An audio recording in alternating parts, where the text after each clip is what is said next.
नमस्कार. नमस्कार. तुमचं नाव काय? माझं तेजश्री संजोग डोंबाळे हे सासरचं नाव आहे माझं आणि मी लग्नाच्या अगोदर सर्व्हिसला लागले. हे माझं अगोदरचं नाव तेजश्री बाबा मिटकरी आहे. तुम्ही कुठे राहता? मी पंढरपूर फत्तेपूर कॉलनी. तुम्ही कोणतं काम किंवा व्यवसाय करता? मी आधी परिचारिका आहे. स्टाफ नर्स म्हणून ग्रामीण हॉस्पिटल मंगळवेढा इथं काम करत आहे. तुम्ही हे काम किती वर्ष करत आहात? मला आता 15/4/10 वर्ष कंप्लीट झाले. तुमचे शिक्षण काय झाले आहे? माझं सातारा सिव्हिल गव्हर्नमेंट कॉलेजला नर्सिंग झालंय GNM.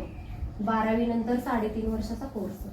तुम्हाला शिक्षण घेताना काही अडचणी आल्या का? हो, अडचणी तर आल्या भरपूर. कारण का परिस्थिती एवढी जास्त नव्हती. मला एकच होतं की म्हणजे माझ्या आईची आणि वडिलांची इच्छा होती की रुग्ण सेवा हे ईश्वर सेवा आहे. त्यामुळे ती सेवा करणं हे खूप महत्त्वाचे आहे. कारण का माझ्या आईची एक स्टाफ नर्स एक मैत्रीण होती आणि माझ्या आईला खूप नर्सिंग हा आवडत होतं. मलाही खूप नर्सिंग आवडत होतं. अडचण भरपूर आले की असं प्रायव्हेटला करणं शक्य नव्हतं की परिस्थिती असल्यामुळं मग पैशाची अडचण, बाकीच्या सगळ्याच गोष्टीची अडचण. गव्हर्नमेंटला माझा सातारा सिव्हिलला नंबर लागला, त्यामुळे माझं तिथं काही पैसे लागले नाही, ती इझिली होऊन गेलं माझं.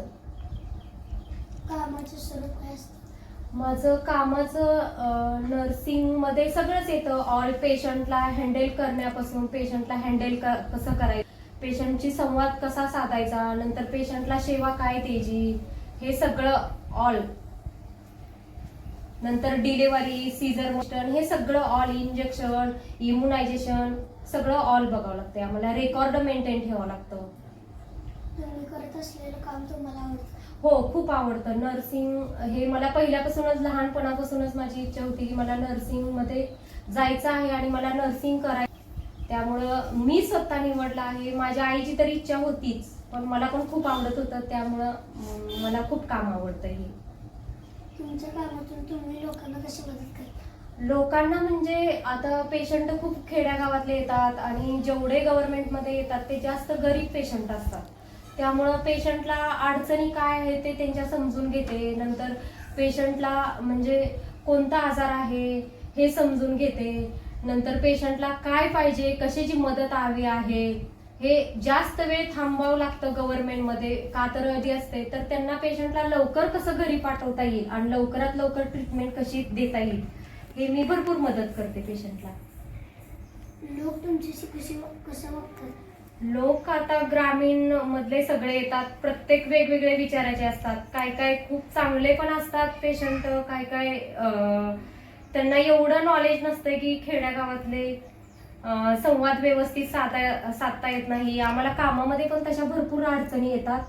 पण आता सर्व्हिस आहे, हे करावं लागतंय. त्यामुळं आम्ही ते समजून घेतो त्यांच्या पण भावना. आणि आम्हाला लोक जास्त समजून घेत नाही. त्यांना लवकरात लवकर ट्रीटमेंट कशी पाहिजे हे त्यांना पाहिजे असतं, पण तेवढी गर्दी असती. त्यामुळं आम्ही त्यांना बऱ्याच गोष्टी समजावून सांगतो. नंतर त्यांना पेशंट एवढे की त्यांना ओळीत जास्त थांबायला जास्त आवडत नाही, भांडणं करतात. पण आमच्या सगळं सिक्युरिटी पासून सगळं शिपाई, डॉक्टर सगळे लोक असतात. त्यामुळे सगळं पेशंटला हँडल व्यवस्थित. लहानपणी तुम्हाला कोण व्हावं असं वाटायचं? मला लहानपणापासून मी सांगितलंच, माझ्या आईची मैत्रीण एक स्टाफ नर्स होती. कारण का ते एक खेड्यागावामध्ये एक माळाला हॉस्पिटल होतं, उपकेंद्र. तर ते आमचं गावात वाडा होता. मग तिथे एक आशा वर्कर राहत होती. ती सिस्टर त्या आशा वर्करकडे यायचा. मग माझ्या आईची आणि त्या सिस्टरांची ओळख झाली. मग माझ्या आईजवळ रोज यायचा. मग त्यांना एक वाड्यातली आम्ही रूम दिली राहिला. तेव्हा आम्ही लहान लहान होतो. मग त्यांचा ऍप्रन, हे स्टेथो बघून मला खूप आवडायचा. मला पण असं वाटायचं की त्यांना ते सेवा करायला लागल्यानंतर, पेशंटची कम्युनिकेशन कसं करतात ते बघितल्यानंतर मला असं वाटायचं की आपण पण नर्सिंग व्हावं आणि दुसऱ्याला सेवा द्यावं. हे मला खूप आवडायचं लहानपणापासून आणि मी तेच निवडलं आणि तेच नर्सिंग झाले. तुम्ही आम्हाला काय संदेश द्याल? तुम्हाला संदेश मी एवढा देऊ शकेल की हे जे नर्सिंग आहे ते रुग्ण सेवा हे ईश्वर सेवा आहे.